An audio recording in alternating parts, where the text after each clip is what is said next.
നമസ്കാരം, press live ന്യൂസിലേക്ക് സ്വാഗതം. കഴിഞ്ഞ ജൂൺ 10-നായിരുന്നു നടൻ അർജുൻ്റെ മകളും നടിയുമായ ഐശ്വര്യയുടെയും നടൻ തമ്പി രാമയ്യയുടെയും മകനും നടനുമായ ഉമാപതിയുടെയും വിവാഹം. ചെന്നൈയിലെ ഗുരുമ്പാക്കത്തിലെ ശ്രീ യോഗ ഹനുമാൻ ക്ഷേത്രത്തിലായിരുന്നു വിവാഹം.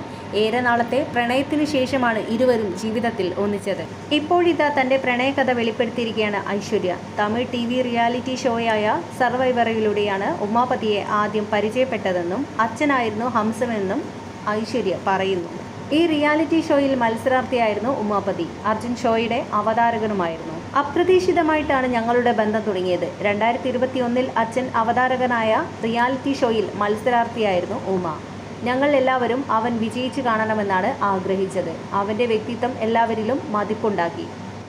ഉമ വരുന്ന എല്ലാ എപ്പിസോഡുകളും ഞങ്ങൾ കണ്ടു. ഷോയ്ക്ക് ശേഷം ബോയ്സ് നൈറ്റിന് അച്ഛൻ ഉമയെ ക്ഷണിച്ചു. അന്നായിരുന്നു ആദ്യമായി നേരിൽ കണ്ടത്. ആദ്യം ഞങ്ങൾ ഇരുവരും നല്ല സുഹൃത്തുക്കളായി. ബാക്കിയുള്ള കാര്യങ്ങളെല്ലാം കൃത്യസമയത്ത് സംഭവിക്കുമായിരുന്നു, ഐശ്വര്യ പറയുന്നു. സർവൈവറിൻ്റെ പ്രൊമോ വീഡിയോയിലാണ് ആദ്യമായി ഉമയെ കാണുന്നത്. കാണാൻ നല്ല ഭംഗിയുണ്ടല്ലോ എന്ന് അപ്പോൾ വിചാരിക്കുകയും ചെയ്തു.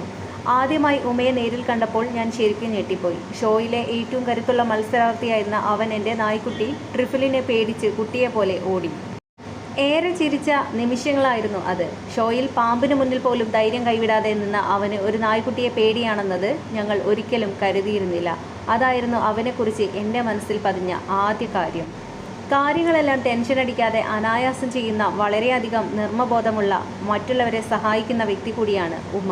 ഈ സ്വഭാവങ്ങളെല്ലാമാണ് എന്നെ ഉമയിലേക്ക് ആകർഷിച്ചത്, ഐശ്വര്യ പറയുന്നു. തൻ്റെ എല്ലാ സിനിമകളും ഉമ ശ്രദ്ധിക്കാറുണ്ടെന്നും അരങ്ങേറ്റ ചിത്രം റിലീസ് ദിവസം തന്നെ തിയേറ്ററിൽ പോയി കണ്ടിട്ടുണ്ടെന്നും ഐശ്വര്യ പറയുന്നു. ഡേറ്റിംഗ് തുടങ്ങിയ സമയത്ത് ഞങ്ങൾ ഇരുവരും ഒന്നിക്കേണ്ടവരാണെന്ന് തോന്നിയിരുന്നെന്നും തനിക്ക് വേണ്ടി ഉമ സ്വഭാവത്തിൽ ഒരുപാട് മാറ്റങ്ങൾ വരുത്തിയെന്നും ഐശ്വര്യ പറയുന്നു. വിവാഹത്തിൻ്റെ ചടങ്ങുകളും വസ്ത്രങ്ങളുമെല്ലാം പരമ്പരാഗത രീതിയിലായിരുന്നു. പ്രത്യേക ചടങ്ങുണ്ടായിട്ടിരുന്നത് ഗൗരി പൂജയായിരുന്നു. വിവാഹത്തിൻ്റെ പ്രധാന ഔട്ട്ഫിറ്റ് ധരിക്കുന്നതിന് മുമ്പുള്ളതാണ് ഈ ചടങ്ങ്. വധുവെന്ന നിലയിൽ ഞാൻ കൂടുതൽ സംസാരിക്കാൻ പാടില്ല, കൂടുതൽ ആളുകളെയും കാണാൻ പാടില്ല. എന്നെ സംബന്ധിച്ച് അതിവിശിഷ്ടമായ ഒരു അനുഭവമായിരുന്നു അത്. പൂജയിൽ ധരിച്ച ഗോൾഡൻ സാരിയിൽ നിന്ന് നേരെ ചുവപ്പ് സാരിയിലേക്കുള്ള മാറ്റം. വിവാഹത്തിൻ്റെ അലങ്കാരവും വേദിയുമെല്ലാം പരമ്പരാഗത രീതിയിലാണ് ഒരുക്കിയത്. എൻ്റെ അച്ഛൻ നിർമ്മിച്ച ക്ഷേത്രത്തിൽ വിവാഹിതയാകാൻ പോകുന്നുവെന്ന ആകാംക്ഷയും എനിക്കുണ്ടായിരുന്നു. അവിടെ നടക്കുന്ന ആദ്യ ചടങ്ങായിരുന്നു എൻ്റെ വിവാഹം. അതുകൊണ്ട് തന്നെ വിവാഹം കൂടുതൽ സ്പെഷ്യലായി, ഐശ്വര്യ പറയുന്നു.